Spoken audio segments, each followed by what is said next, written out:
Olá, que prazer imenso poder falar com você, poder passar um pouco da minha vivência, daquilo que eu tenho experimentado, daquilo que eu tenho visto, do histórico, sobre um assunto muito importante que é família. Estamos num momento diferente, estamos numa crise, estamos num tempo sem precedentes e que, mais uma vez, os olhos, pelo menos da nossa nação, têm se voltado para a família, para o convívio familiar e para nós que somos cristãos, principalmente sobre o cristianismo, sobre o evangelho dentro de casa. Haja visto que não temos condições, de estarmos agregados, congregados em reuniões maiores, como fazíamos até no início do ano. Bom, essa questão da família, essa questão de estar em família, isso não é algo novo. Isso é algo determinado por Deus desde a criação do mundo. Então Deus não criou pessoas avulsas. Deus fez família, Deus fez um homem, fez uma mulher, os chamou de Adão, Adão que deu nome à sua esposa, e a partir dali, a partir daquela família, é que teria continuidade no propósito eterno de Deus.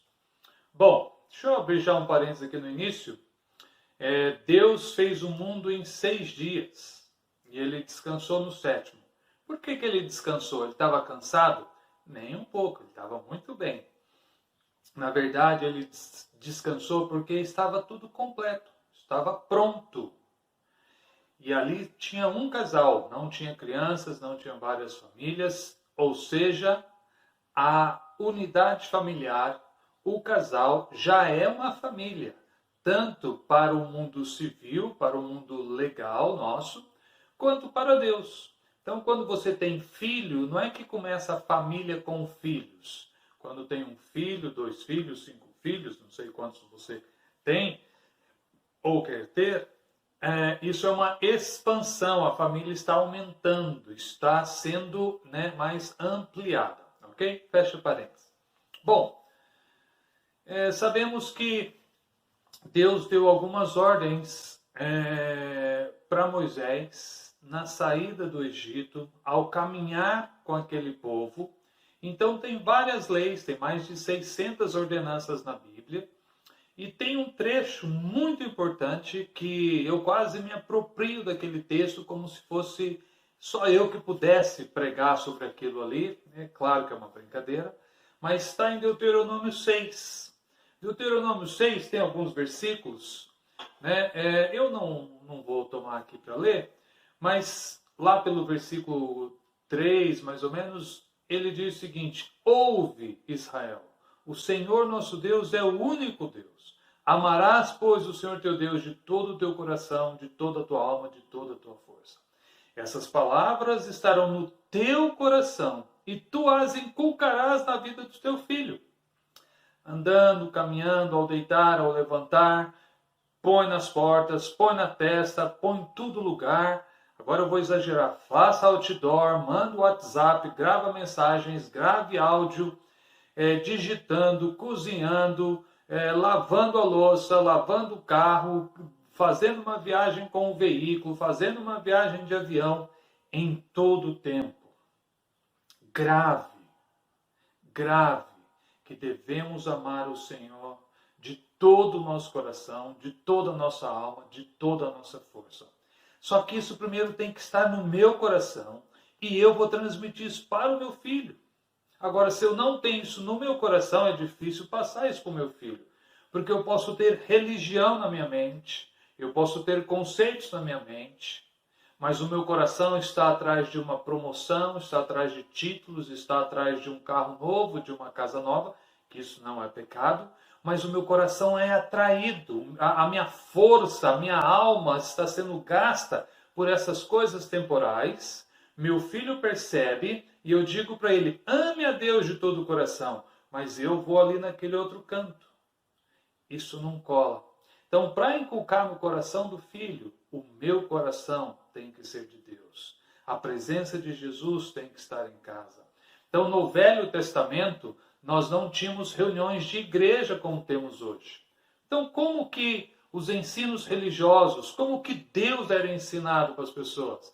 Era dentro de casa, era por famílias. Então, cada pai, cada responsável pela sua casa, passava isso de geração em geração. Por isso que Deus se chama Eu sou o Deus de Abraão, de Isaac e de Jacó. Então ele é um Deus de gerações, ele é um Deus de família, ele é um Deus que está em casa. E ele quer estar na sua casa.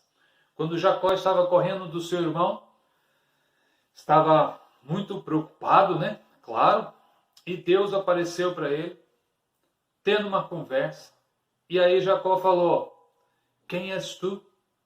E Deus respondeu: eu sou o Deus de Abraão e de Isaac. Então, naquele momento, eu não sei, mas é como se Jacó dissesse: ok, assunto encerrado, já sei quem é o Senhor, porque o vovô falava muito do Senhor. Meu pai te amava, meu pai tinha um coração com o Senhor. Então, quando Deus se revelou: eu sou o Deus do seu avô e do seu pai, ok, próximo assunto, então vamos continuar a nossa jornada. Quando o povo saiu com Josué para atravessar o Jordão, o que Deus falou? Um príncipe de cada família. Tire uma pedra lá do fundo do rio, faça um memorial. Porque lá na frente, quando os seus filhos perguntarem: o que é esse montão de pedras? O que é esse memorial? E vocês vão dizer: nós éramos escravos no Egito, mas Deus nos tirou de lá com mão forte. Então Deus tem um olhar na família. Deus tem um olhar na sua família. E eu queria incentivar você a cultivar a presença de Jesus em casa. Isso é muito mais do que ter culto doméstico. Porque um culto doméstico, ele pode ter um padrão.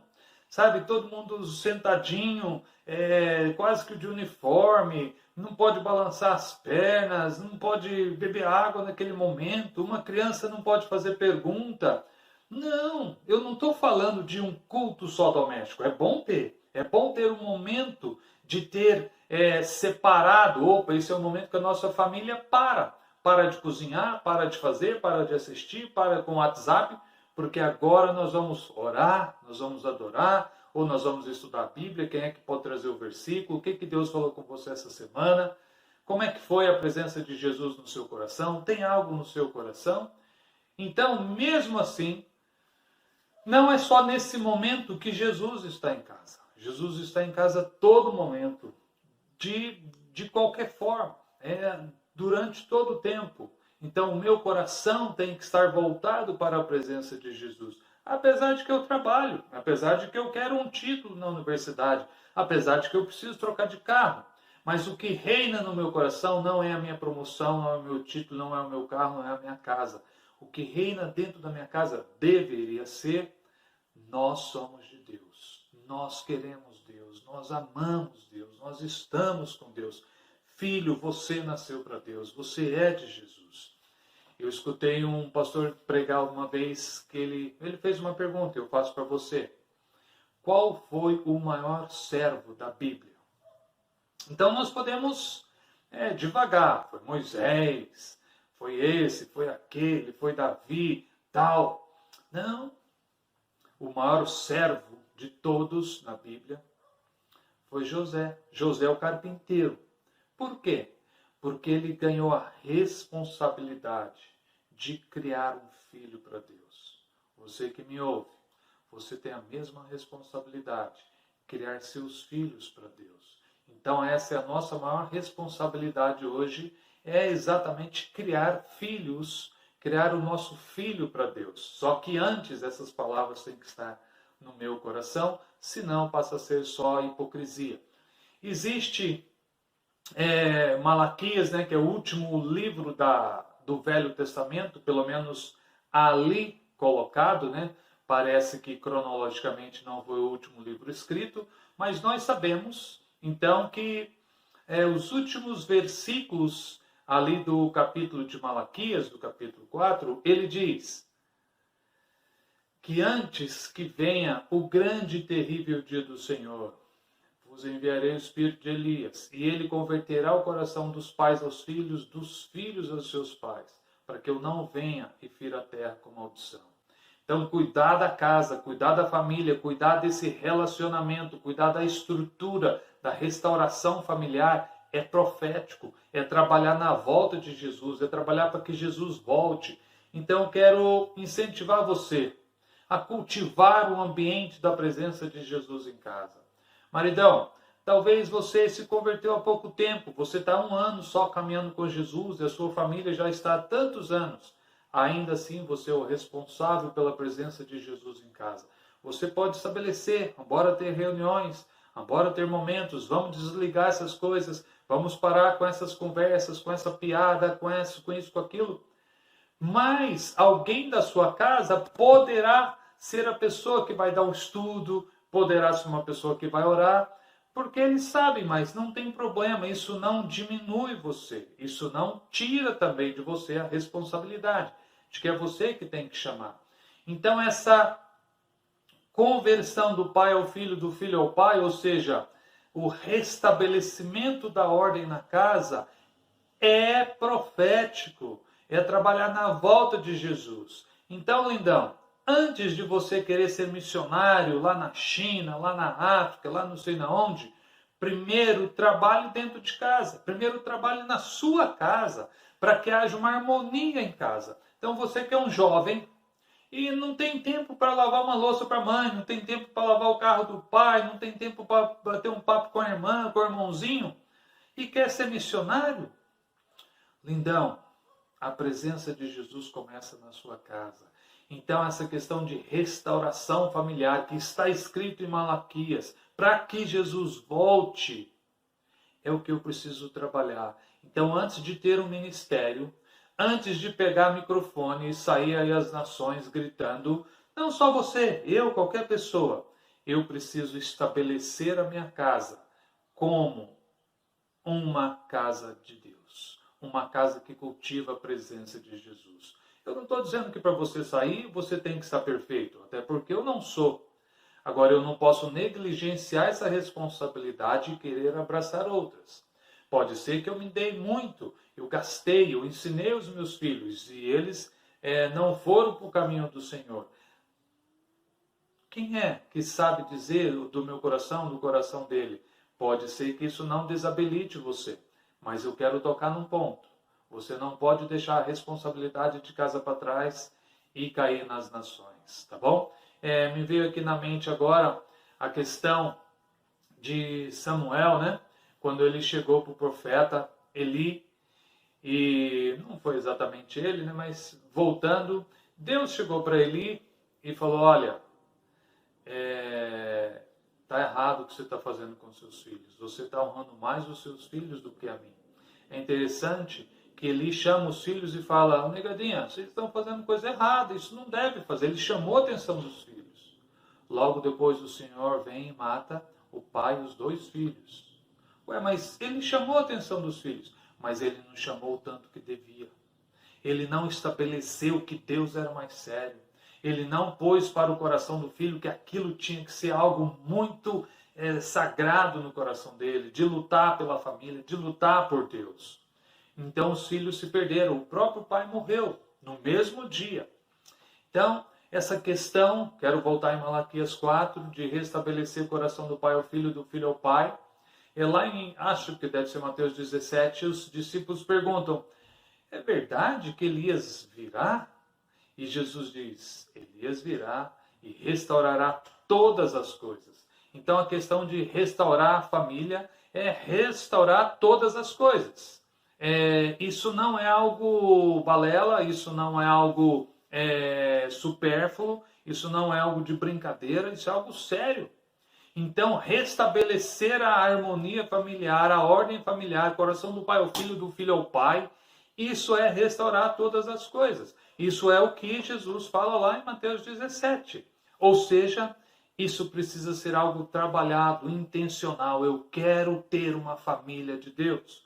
Eu quero ter filhos de Deus. Eu quero que meu pai seja de Deus. Eu quero que a minha mãe seja uma mulher de Deus. Ou seja, não é obra do acaso. Ter uma família para Jesus não é algo, que legal. Não! Ter uma família para Jesus é algo de muita responsabilidade. Você, pai, é o principal responsável. Você, mãe, faz parte da responsabilidade. Você, filho, faz parte também dessa responsabilidade. Por quê?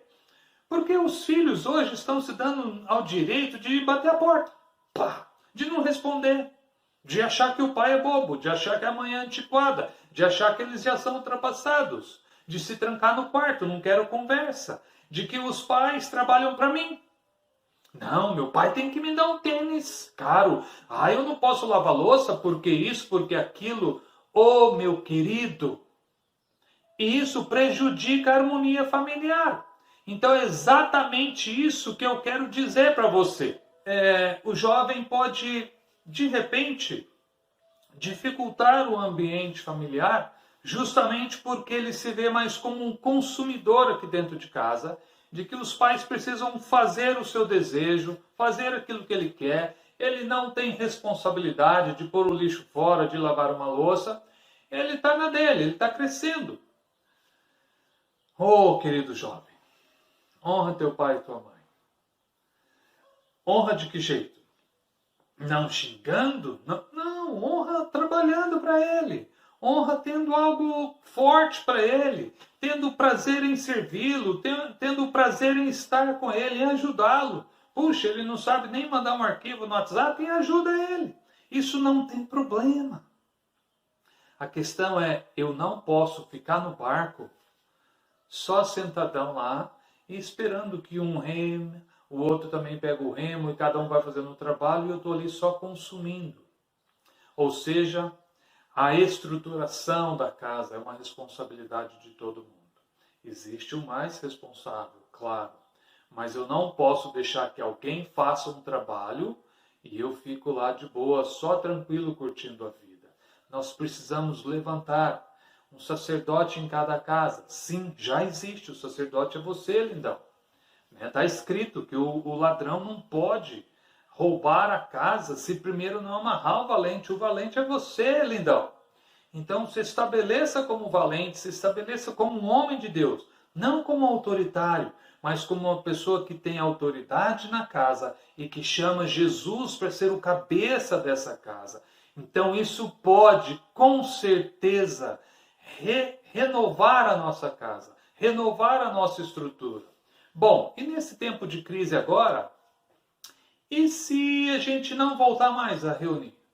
Acredito que iremos, tá? Não quero causar pânico, não. Acredito que daqui a pouco algo volta a um normal, que não é aquele normal que tínhamos até janeiro, mas do jeito que estamos, já acho que algo vai mudar. Mas e se? Opa, está proibido, não podemos ter reuniões. Como que a sua casa ficará? Como que vai ficar o evangelho dentro da sua casa? Como que Jesus vai estar dentro da sua casa? Ele será o rei da sua casa ou será uma lenda? Algo de outrora, algo de quando tínhamos uma reunião? Oh, lindão, estabeleça um rei dentro desse lar. Jesus é o rei, Jesus é o Senhor, Ele é o dono, Ele é o soberano, Ele é o grande eu sou. Oh, eu queria incentivar você a abraçar a sua família e recomeçar. Se você já faz, que faça. Se você ainda não fazia, comece a fazer. Estabeleça, restabeleça essa presença de Jesus em casa. Em algum momento, nós cristãos dividimos cleros e leigos. Sabe o que fizemos com isso? Tiramos a responsabilidade de que alguém em casa iria trazer a presença de Deus, seria o sério ali para ensinar as crianças, para dizer nós somos de Deus. Nós transferimos isso para uma instituição religiosa. Colocamos essa responsabilidade lá e eu continuo vivendo a vida. Eu levo as crianças aos domingos no salão para ouvir uma pregação, para ter uma escola dominical, para tantas coisas. Mas a minha vida não é lá. A minha vida é exatamente ganhar degraus nessa vida temporária, nessa vida terrena. Meu filho vê isso daí. Eu tenho que mostrar para o meu filho que Deus é soberano, que Deus é o Senhor. Deixa eu contar uma última historinha para você.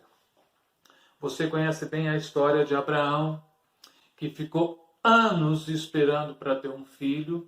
Então ele teve um primeiro filho, né, que não foi com a sua esposa, Ismael. Depois ele teve um outro filho, que é Isaac, com a Sara. E esse Isaac, quando já era um garotinho, não sei exatamente a idade, mas supõe-se ele entre 8 e 12 anos, Deus chegou para Isaac e falou: sacrifica teu filho, teu único filho. Então Abraão caminhou 3 dias com Isaac e mais alguns empregados. Chegou no pé da montanha, Abraão subiu só com o garoto. Chegou lá em cima. Abraão preparou um altar, colocou a lenha. E eu assisti um filme que mostrou isso muito jóia. Quando Abraão foi amarrar as mãos de Isaac para colocá-lo sobre o altar, sobre a lenha, no filme, Isaac correu e deu alguns passos para trás. Ficou uma distância ali de uns 4 metros do pai. Isso não está escrito na Bíblia, tá? No filme. Mas Isaac recuou. E o pai, já muito idoso, ficou paradinho no lugar. Sabe o que Isaac fez? Isaac volta, se entrega ao pai, se deixa levar. Então, Abraão amarra Isaac. Eu acho que eu falei algum nome errado ali, me perdoe, tá? Mas Abraão sacrificando Isaac. Então, Isaac volta, se deixa levar, coloca Isaac sobre a lenha. Você conhece a história, na hora que ele ia sacrificar, o anjo apareceu. Bom, Abraão fez um sacrifício, um cordeiro, mas Abraão desceu aquela montanha com seu filho Isaac. Como é que estava o coração de Abraão? Oh Deus, obrigado, o Senhor me deu Isaac pela segunda vez. Você acha que aquilo era um teste para Abraão ganhar notas com Deus? Para Deus ver se podia ou não confiar em Abraão? É claro que Deus conhecia o coração de Abraão, mas aquilo foi para provar para Abraão e para a sua geração futura de que nós podemos e nós confiamos em Deus. Como é que Isaac desceu aquela montanha? Ele desceu bravo com o pai? Pai, o senhor queria me matar? Pai, o senhor queria cortar o meu pescoço? Ou Isaac desceu: meu pai é um homem de Deus. Meu pai é um grande homem de Deus. Eu amo meu pai porque ele é um homem completamente entregue a Deus. Você acha que Abraão teve que levar Isaac em psicólogo, em psiquiatra, para ficar tomando remédio e tarja preta porque ele ficou traumatizado por causa daquela cena de ficar deitado sobre a lenha? Nananim. Isaac cresceu um homem confiante em Deus. Isaac cresceu um homem amando Deus, porque sabia: meu pai não se importa com nada dessa vida, nem com ovelha, nem com camelo, até com filho. O que mais meu pai se importa é com o coração de Deus. Sabe por que ele é chamado o pai da fé? Porque ele sentiu aquilo que Deus sentiu, que é de sacrificar um filho em prol de uma causa maior. Abraão sentiu, o próprio Deus sentiu. Então acho que naquela hora teve uma reunião nos céus. E foi dito: nós podemos confiar nele porque ele sentiu o que a gente sente. Agora ele é completamente nosso. Paizão, filho, mãe, que o seu coração seja completamente de Deus. Sua alma e sua força completamente de Deus. Que o ensinamento de Deus reina na sua casa. Que Jesus consiga se estabelecer aí. Mas ele não arrebenta portas. Ele é muito gentil, ele é muito sensível. Se você abrir a porta da sua casa, ele reina. Se você continuar com suas coisas, ele está só assistindo. Convide para ser o rei do seu lar. Que Deus te abençoe, que você cresça e se fortaleça em nome de Jesus.